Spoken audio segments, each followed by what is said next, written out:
Hi, everybody, and welcome back to another star-studded Linux 18 Toscast podcast. And I must say, we have another terrific full show lined up. We have lots of guests. So at this time, let me transfer the microphone to my good co-host, Spatry, and he will get us started. Take it away, Spatry. All right. Yeah, that's right. It's another fabulous Toscast podcast with the Linux A-Team, and we've got a special lineup for you guys today. First, I'd like to extend a warm welcome to Alan Pope with Canonical, and he has joined us today. We also have from Australia, Infinitely Galactic. We have Pingcasts from Linux Soup with us today. And then we have a newcomer, Sysadmin Girl. She's doing tutorials for beginners, and she has over 14 years of experience, systems administration and that sort of thing. Welcome, one and all, and back to you, Total OS today. Thank you, Spatry. First of all, I have to say a little something to Mr. Pope. First of all, welcome aboard the show, Mr. Pope. It is an honor to have Thank you. Yeah, a couple of weeks ago, there was a nice comment on Spatry's channel. I think the comment was something like, hey, I like it when Toss says this word. So I will say it to you, Mr. Pope. Mr. Pope, what's up? Yes, in fact, 2 weeks ago, one of my friends said, hi, yes, yeah. 2 weeks ago, one of my friends said, hey, what computer system do you use? What's up? No. Moving on. Welcome, everybody. Welcome, Alan. Welcome, Tanya. And by the way, Tanya, your videos are terrific. They are short. Oh, thank you so much. They are short. Yeah, they are short to the point that even a Windows dummy like myself can understand. Thank you. They're meant for everybody. I know. Okay. I guess let me get started with some questions about Ubuntu. Alan, last year when Ubuntu first released Unity to the world, it wasn't particularly well received by the, at least some in the Linux community. I myself like it then. I love it now. I have Unity installed in 3 of my machines. But I guess my question is, how did Canonical react, to those criticisms? And what do you think, based on that, what do you think is the future of Ubuntu with Unity? Well, a couple of things. First of all, I'm actually, despite my introduction, I'm not actually a developer. I'm an engineering manager at Canonical, but... Sorry. Oh, okay. It's fine. My bad. It's not a problem. The thing about the way that Canonical reacts is we're a bunch of individual developers. There's over 500 people who work for Canonical now. And so everyone reacts in a different way. Some people will sympathize with the reaction to Unity. Some people will vehemently disagree with it. Everyone's got their own opinion. So I think it really depends who you ask. Personally, I can see why people resisted Unity, and I can see why people got upset when we switched to Unity as the default desktop. However, I have my own opinions about the fact that where I see Ubuntu and Unity going in the future. And so I'm kind of in it for the long game. I can see that we've had a few bumps and perhaps a couple of releases haven't been top notch, but we're addressing that with 12.04 and a lot of the reaction, we've taken on board, and we've listened to people, and we know people have complained about certain things like the menus and multi-monitor support and the way the launcher behaves and stuff like that. And we do listen to that, and I know, because I often sit with the designers in our London office, that they do take that on board, and they are planning for the next release, 12.04, and the release beyond that, and beyond that, into next year. So in short, we're all human, and we take it on the chin, but we're looking to improve things. Okay. By the way, I do have a suggested name for the next release. How about Quantum Quail? It's just a thought, but Quail, yeah. Yeah. There's not that many animals that begin with Q, so no. In fact, I was thinking about this last night. The Q. Well, there's the Q character from Star Trek, but that's not the same, though. But okay, that's a fair enough answer.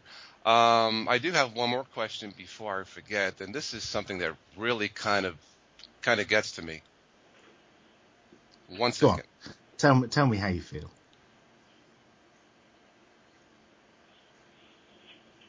Okay, my question is this. Why is it so freaking impossible to create a simple Linux-based screencast recorder with a simple on-off switch?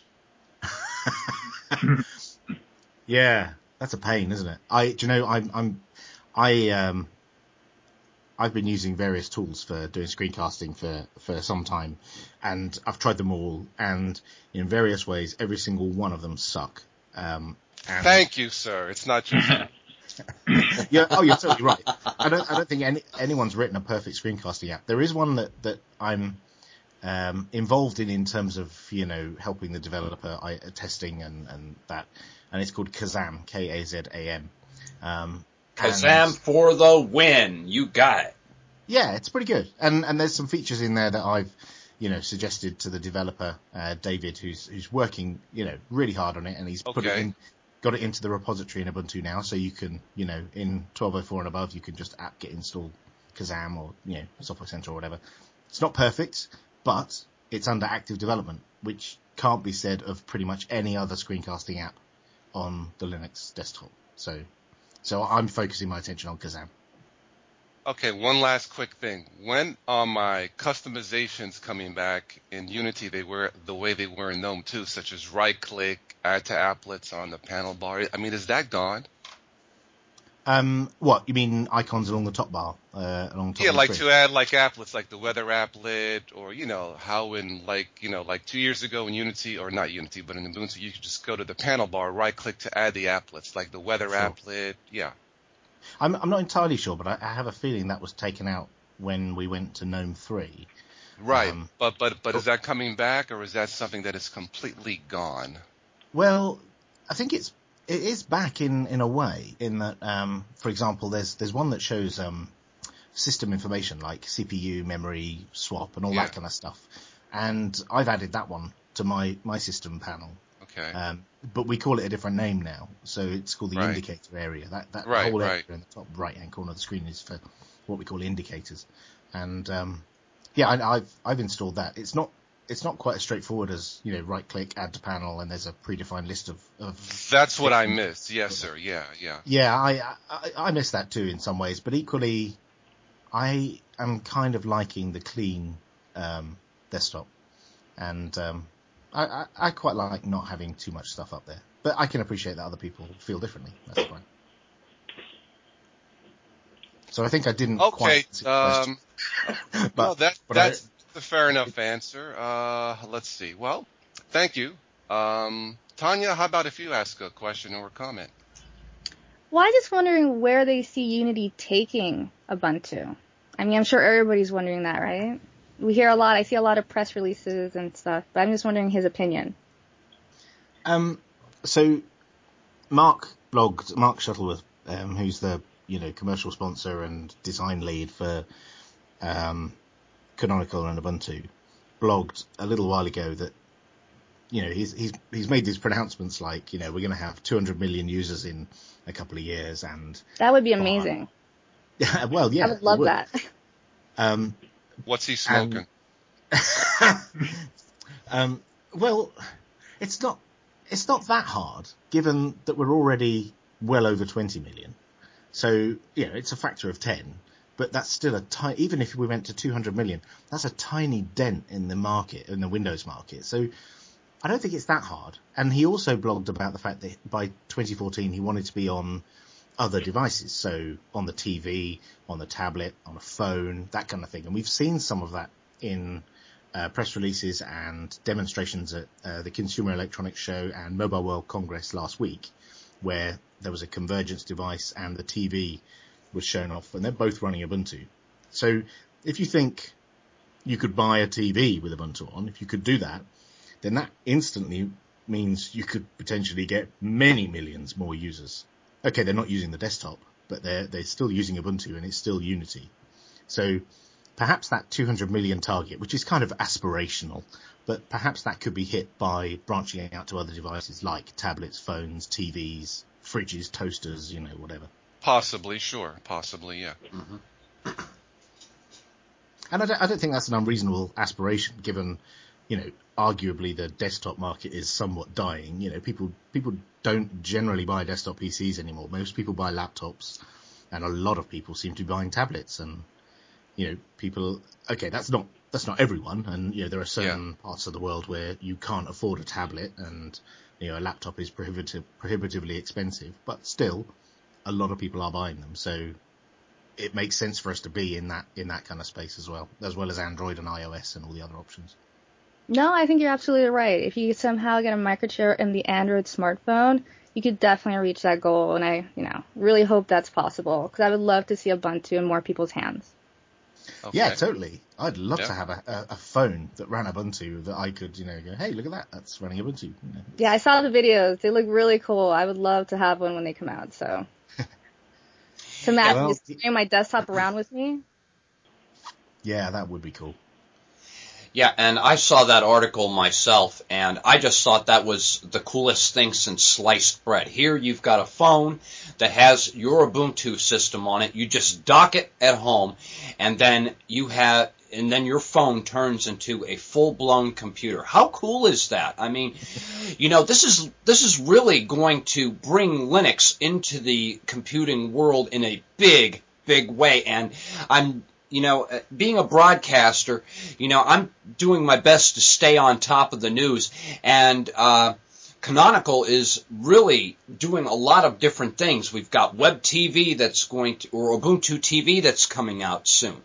And then now we're going to have the handheld portable devices that people are going to be able to use as well. And I'm really pleased with the direction that Canonical is taking. Yeah, it's exciting times. Okay. Let's see. IG, you want to chime in? Yeah, I was just reading a very interesting article that was pretty much, obviously 1204 is ramping up, and there is sort of a lot going on in the blogosphere around this new release that is going to be sort of like the hallmark, the stable long-term support and all that, and it had a very interesting slant on it in that, and this is something that I've come across a lot, and I really feel like Ubuntu is doing a fantastic job, and you guys are doing a really great job with the design aspect of making this system something that an everyday user can walk up to, muck around with for a bit, and sort of click with it, and it makes sense, and it's very easy, and it looks just gorgeous.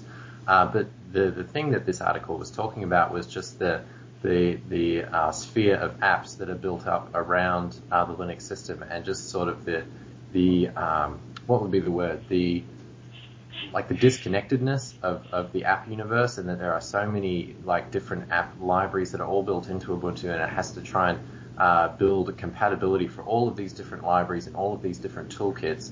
And basically what it's saying is if we want more users on the Ubuntu side, we really need quality apps and apps that are built with Ubuntu in mind. And people really feel like that's where, for instance, Mac OS X and iOS are really succeeding. It's not so much the platform as it's the apps that are built for the platform.